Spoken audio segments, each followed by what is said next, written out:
Hi, my name is Josh Cornelius, and you should pick me for Fan vs. Wild.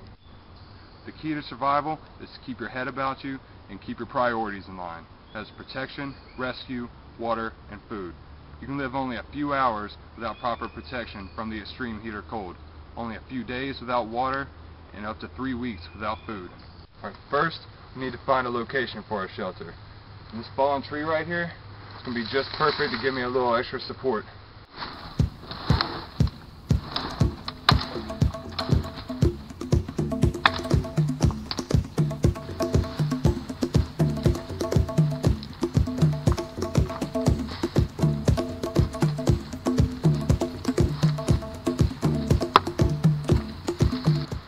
This is going to be my shelter tonight. Keep some of this rain off of my head. Now it's time to go find some food, water, some fuel, and tinder for our fire tonight.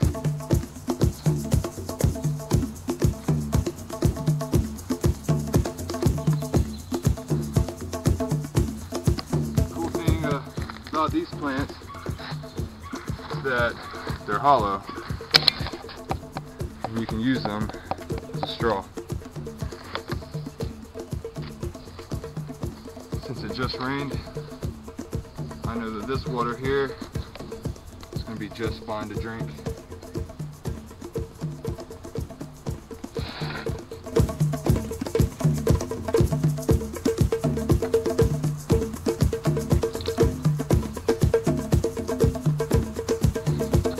Works like a charm. Another good source of water are these vines here. So whenever you cut right here underneath the bark, to add just sort of a water line. As you can see, all this water is starting to dribble down.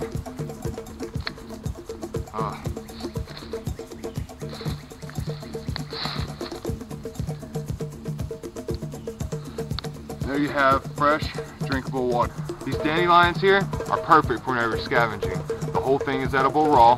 People generally use the petals here in dandelion wine. The root here can be roasted up and actually used as a coffee substitute. And even the leaves here are a rich source of vitamins A and C and potassium and calcium. So I'm going to gather a bundle of these up and be on my way.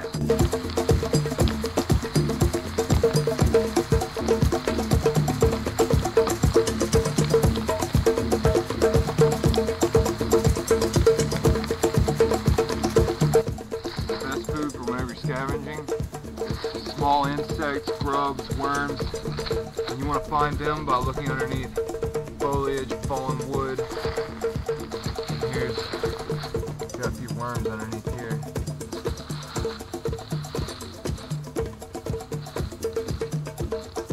But you take what you can get.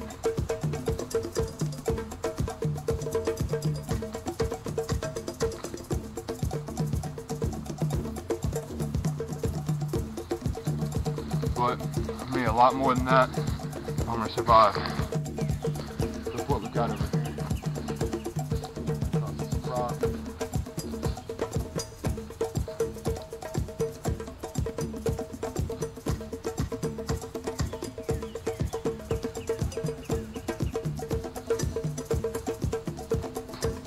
That is gonna be dinner tonight.